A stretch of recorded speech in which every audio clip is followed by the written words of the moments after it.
Sonny Bunch, even cooler. The Washington Free Beacon is with us because she's relevant. And Sonny, thank you so much for coming on the program. Thank you. And I don't really think I've got anything on men at work, so that's nice of you to say. Maybe next time we'll do Be Good Sonny as our bumper music. Listen, I really appreciate you coming on the program, talking about this piece, Lies, Damn Lies, and Headlines. We've sort of been talking about this all hour because it's frankly, it's worth talking about. I mean, we heard this 90% of Americans support these common sense measures for weeks and weeks and weeks, and now we're seeing a series of polls come out since the gun control vote suggesting that that really is not the case. Sure. I mean, I am sure that there was a poll sometime soon after the Newton shooting that said, the question was something like, do you support background checks for gun sales? And who isn't going to say yes to that? The problem is with the politicians who then go out there and say, look, 90% of people support these common sense measures, and if we don't do anything, you're thwarting the will of the people. And but it's absurd. It's patently absurd. I mean, as I said in the piece that I wrote, 90% of the American public doesn't agree on anything, and that's certainly true when it comes to legislation. Well, no, that's certainly the case. And again, I thought it was interesting, the Washington Post Pew poll that you talk about. We broke down some of the demographic findings of those who were very angry at the results and those who were very happy at the results. And I thought it was fascinating, for instance, Sonny, that Americans over the age of 65 were like twice as likely to be angry about this as those between the ages of 18 and 29. Sure, that doesn't surprise me that much, really, because if you look at these kind of older baby boom generation, they're more comfortable with government regulation, that sort of thing.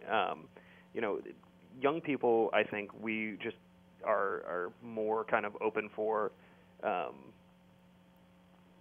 being left alone, if you will. Right. Yeah, I wonder, it's interesting that you bring that up, Sonny, because my thinking was that the ARs, and if you view this sort of as the vote for Manchin, Schumer, Toomey as sort of a proxy for the gun control fight, which I know we've had some folks on the left saying that, maybe that was the case.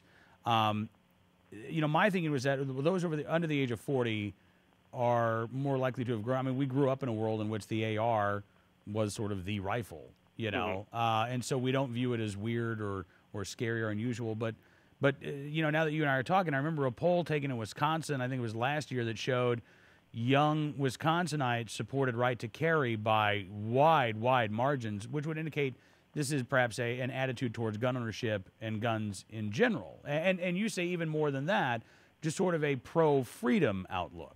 Right.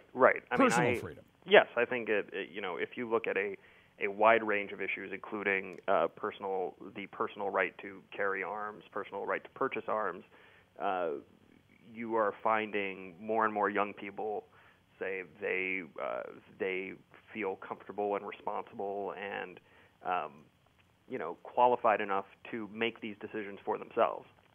Right. It's interesting too, Sonny. The gun control advocates have for a long time relied on women, to sort of drive this debate. As a matter of fact, Gabrielle Gifford's gun control group now running ads against Senator Ayotte in New Hampshire, as well as Senator McConnell in Kentucky. And they featured two women talking about how, I can't believe Senator Ayotte didn't listen to us.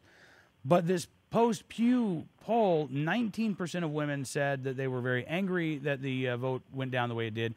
16% of women, though, said that they were very happy that the vote went down the way it did. That is within the poll's margin of error. And, that to me is one of the really surprising results of this poll, that perhaps the gun control advocates don't have the advantage among women that they thought that they did, or that they did even a decade ago.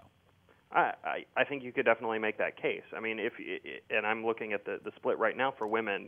34% said they were disappointed, but disappointed isn't exactly a ringing. It's not angry. It's not that they're not going to vote on this issue.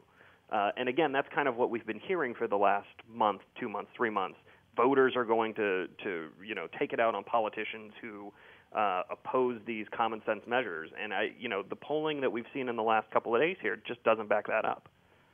Absolutely. So, so what do you think, Sonny? Do you think we're going to see another push for gun control before the 2014 midterms?